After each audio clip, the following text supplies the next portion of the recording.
बिस्मिल्लाहिर्रहमानिर्रहीम अस्सलाम वालेकुम। आज जिस मौजू पर हम बात करेंगे वो भी सबसे अहम इशू है और वो हमारी माशरे की जड़ों में बैठा हुआ है और वो गैरत के नाम पर कत्ल का मामला है। और इसके अलावा हम सियासी और बैनुल अक़वामी इशूज़ पर भी बात करेंगे, लेकिन सबसे पहले इसी अहम मामले पर बात कर लेते हैं।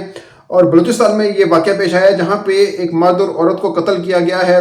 और मीडिया रिपोर्ट्स के मुताबिक कहा जा रहा है कि ये इन दोनों ने पसंद की शादी की थी, लेकिन जो कबायली इलाकों में पसंद की शादी को जो है अच्छा नहीं समझा जाता और इसी वजह से गैरत के नाम पर ये कत्ल किया गया। अब गैरत के नाम पर जो ये कत्ल किए जाते हैं ये इस वजह से किए जाते हैं क्योंकि जो कबाइल होते हैं जो वो ये समझते हैं कि उनकी इज़्ज़त, उनकी जो साख है वो मुतासिर हो सकती है। इस वजह से वो गैरत के नाम पर कत्ल करके जो अपने जो बरादरी होती है उनको ये पैगाम देते हैं कि वो अपनी जो कबाइल के लिए जो है अपनी इज़्ज़त नफ्स के लिए जो है वो कुछ भी कर सकते हैं। और ये कुछ भी करने की आड़ में इंसानियत का कत्ल होता रहता है।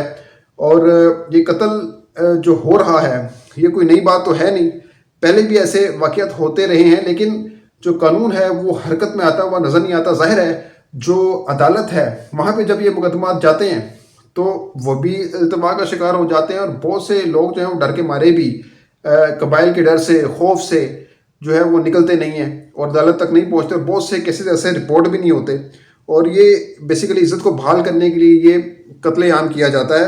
तो ये जो कत्ल है, ये जो कत्ल के जो वाक़यात हैं जो इज़्ज़त के नाम पर, गैरत के नाम पर किए जाते हैं वो कुछ नई नहीं हैं। कुछ माजी में हाई प्रोफाइल लेवल के केसेस भी हैं। इस हवाले से भी बात कर लेते हैं। आपको याद होगा कंदील बलोच का जो कत्ल है, कंदील बलोच का जो कत्ल 2000 तकरीबन 16 में हुआ और सोशल मीडिया पर भी ये बहुत वायरल हुआ था और बहुत चर्चा हुई थी इस कत्ल के हवाले से। और उनके भाई वसीम ने जो है गैरत के नाम पर ये कत्ल किया था। और फिर 2012 में इससे कबल जो है 4 साल पहले, यानी मतलब 2016 से 4 साल पहले सवात में 2 लड़कियों का जो है वो कत्ल हुआ था और फिर भाई ने इतराफ़ किया था कि ये हमने कत्ल किया है। फिर इसके बाद कराची में हिना शहनवाज कत्ल केस जो 2017 में हुआ था और जो खातून थी हिना वो एक वर्किंग लेडी थी और जो उनके चचेज़ाद भाई थे उनको इनका काम करना पसंद नहीं था और इसकी आड़ में उनका कत्ले आम कर दिया गया। बलूचिस्तान और सिंध के अंदर जो है दर्जनों ऐसे गैर रिपोर्टेड केसेस हैं और हर साल दर्जनों ख़वातीन और मर्द को जो है कारी और सियाकारी के इल्ज़ाम में मार दिया जाता है और ये केसेस रिपोर्ट तक नहीं होते। और यानी 2016 के अंदर इवन के इसके हवाले से कानून साजी भी हुई थी और कानून साजी के बावजूद जो है इस पर अमल दरामद नहीं किया जा रहा किसी सूरत में। और ये 2016 में actually anti honour killing law मंजूर किया गया था। जैसे कि आम जो कत्ल होते हैं उनके अंदर दियत का कानून है और जो वर्सा होते हैं वो दियत को कबूल कर लेते हैं और फिर वो मुजरिम को जो है माफ़ कर दिया जाता है। लेकिन इसमें यह था कि वर्सा भी माफ़ नहीं कर सकते, ये रियासत जो है वो सज़ा देगी जो भी गैरत के नाम पर कत्ल करेगा। अब बहरहाल जो मुलजिम है उसको पकड़ लिया गया है, उसको गिरफ़्तार कर लिया गया है।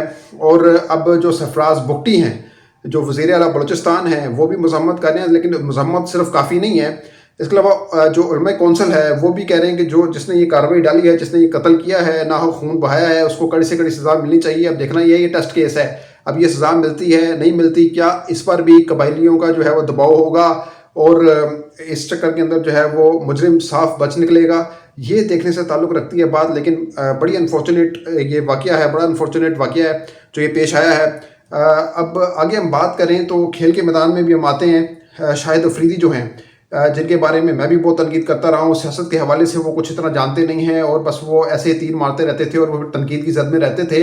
लेकिन अभी हालिया दिनों में एक लीजेंड्स का जो है मैच होना था पाकिस्तान और भारत के दरमियान और उसमें जो भारतीय खिलाड़ी हैं वो भी मोदी सरकार की जो ज़बान है वो बोलते हुए नज़र आ रहे हैं। और उनमें जो खिलाड़ी थे जिन्होंने ये मुखालफत कर दी कि शाहिद अफरीदी जो हैं वो ये नहीं खेल सकते मैच, ज़ाहिर सी बात है वो शाहिद अफरीदी बॉर्डर में भी गए और वो जो पाकिस्तान इंडिया की जो जंग चल रही थी उसके बाद वो बॉर्डर पे गए और उन्होंने पाकिस्तान के हवाले से जो है वो खुलकर पाकिस्तान को डिफेंड किया और भारत को तनकीद का निशाना बनाया। और इस वजह से हरभजन सिंह हो गए, शेखर धवन हो गया और यूसुफ पठान और इरफान पठान जैसे लोग जो हैं जो नफ़रत भरी हुई है जिनके दिलों में पाकिस्तान के लिए, وہ کہہ رہے تھے کہ شاہد افریدی ہوں گے تو ہم نہیں کھیلیں گے، اور شاہد افریدی اس وجہ سے ان کو باہر، پھر یہ میچ جو ہے وہ ہوا ہی نہیں، اور شاہد افریدی کو باہر کرنے کے چکر میں پورا میچ ہی باہر کر دیا انہوں نے. تو یہ صورتحال ہے. ہربھجن سنگھ جو ہے وہ کٹ کھا چکے ہیں 2004 میں شاہد افریدی سے، 4 چھکے کھا چکے ہیں ایک میچ میں، اور 65 رن غالباً 45 بولز پہ بنائے تھے شاہد افریدی نے. تو بہرحال جو بھارت ہے اس کی ہٹ درمی سیاسی میدان میں بھی جاری ہے اور کھیل کے میدان میں بھی جاری ہے.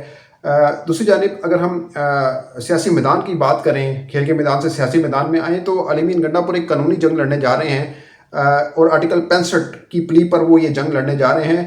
اوبیس بات ہے کہ یہ جو خیبر پختونخوا کی جو حکومت ہے وہ اس کے حوالے سے جو اپوزیشن جماعت اور خیبر پختونخوا حکومت سینٹ الیکشن کے حوالے سے ان میں ایک کشیدگی رہی، اور جو مخصوص نشستیں تھیں، جو 21 نشستیں تھیں، ان پہ جو ہے وہ کہہ لیں کہ تعیناتیاں ہونی تھی یعنی امیدواروں کی، لیکن وہ ہو نہیں سکی، اور خیبر پختونخوا اسمبلی کا اجلاس بھی ہوا، لیکن جب کورم کی نشاندہی کی گئی تو پھر وہ اجلاس کو جو ہے وہ ملتوی کرنا پڑا، جس کے بعد اور 24 جولائی تک یہ اسمبلی کا جو اجلاس ہے وہ ملتوی کر دیا گیا. لیکن سچویشن یہ ہوئی کہ جو گورنر خیبر پختونخوا ہیں فیصل کریم کنڈی، انہوں نے حلف لے لیا ان 21 امیدواروں سے.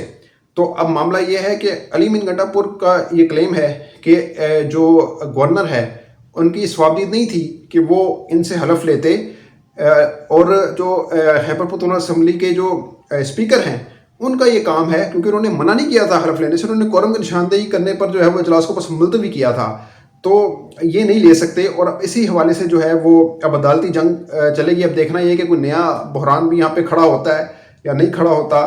علی امین گنڈا پور کی حکومت بھی خطرے میں ہے، اور جو 11 نشستیں تھیں جن پہ خیبر پختونخوا اسمبلی کا سینٹ کا الیکشن ہونا تھا جو نہیں ہو سکا تھا، اس میں سے یہ پہلے اب طے ہونے لگا کہ جی پی ٹی آئی جو ہے وہ 6 نشستیں لے گی اور اپوزیشن 5 لے گی، بلا مقابلہ یہ انتخاب ہو جائے گا. لیکن جو امیدواروں کو جو ٹکٹ جاری کی گئی تھی پی ٹی آئی رہنماؤں کو، وہ اڑ گئے ہیں. وہ کہتے ہیں ہم نہیں پیچھے ہٹیں گے، اور ہم جو ہیں وہ دستبردار نہیں ہوں گے، اور اگر وہ دستبردار نہیں ہوتے تو الٹیمیٹلی ووٹنگ سسٹم پھر چلے گا. اور ووٹنگ سسٹم اگر چلتا ہے، اور اگر ایسے میں جو علی امین گنڈا پور کے جو اراکین اسمبلی ہیں وہ اگر اپوزیشن کے حق میں ووٹ ڈال دیتے ہیں، تو پھر علی امین گنڈا پور کی حکومت وہاں پہ ڈگمگا سکتی ہے، اور ان کو عدم جو اعتماد کا جو ووٹ ہے وہ لینا پڑ سکتا ہے، تو عدم اعتماد ان پر آ سکتی ہے. تو یہ خطرہ ہے. اس وجہ سے یہ کہا جا رہا ہے کہ یہ ایک سیٹلمنٹ کے تحت ہی یہ معاملہ کرنا چاہ رہی ہے پی ٹی آئی بھی اور اپوزیشن بھی. تو دیکھنا یہ ہے کہ اب دال کس طرح گلتی ہے اس معاملے میں. دوسری جانب ایک اور اہم معاملہ تھا جو ابھی حالیہ دنوں میں آیا کہ جی 18 ستمبر کو ٹرمپ آ رہے ہیں، پاکستان کا دورہ کر رہے ہیں. یہ جو شوشہ چھوڑا گیا، اور یہ خبر بعد میں ڈینائی ہو گئی، اس کا ڈینائل آ گیا، لیکن بات یہ ہے کہ یہ شوشہ کیوں چھوڑا گیا. بنیادی طور پر ایک ٹرمپ کی اہم ملاقات ہوئی تھی، اور اس ملاقات میں یہ کہا گیا، جو واقفان حال ہیں وہ یہ کہتے ہیں کہ ٹرمپ نے کہا کہ بھائی مجھے عمران خان کی رہائی چاہیے، اور میں نے اپنے جو سپورٹرز ہیں ان سے یہ وعدہ کیا ہے کہ عمران خان کی رہائی جو ہے وہ ہر صورت میں کرواؤں گا، تو عمران خان کو رہا کیا جائے. جس کے بعد یہ قیاس رنگیاں ہونا شروع ہو گئی کہ شاید ٹرمپ انتظامیہ اور حکومت کے بیچ میں کوئی بہت زیادہ جو ہے نا وہ کھلبلی مچ گئی ہے، اور ٹرمپ انتظامیہ جو ہے وہ حکومت کے اوپر دباؤ ڈال رہی ہے، پریشرائز کر رہی ہے. اور اسی لیے یہ کہا گیا کہ یہ شوشہ چھوڑا گیا کہ جو ٹرمپ ہے وہ پاکستان آ رہے ہیں. تو یہ ساری کہانی بتائی جا رہی ہے اس کے پیچھے، کہ یہ شوشہ جان بوجھ کے چھوڑا گیا تاکہ حکومت کی تصور دے سکے کہ جی دیکھیں جی ٹرمپ تو پاکستان آ رہے ہیں، سب کچھ اچھا ہے، کچھ برا ہوا ہی نہیں. تو یہ ساری سچویشن ہے اور یہ ساری صورتحال ہے. تو اب تک کے لیے اتنا ہی. اگلی ویڈیو تک کے لیے اجازت دیجیے گا. اپنا بہت خیال رکھیے گا. اللہ حافظ.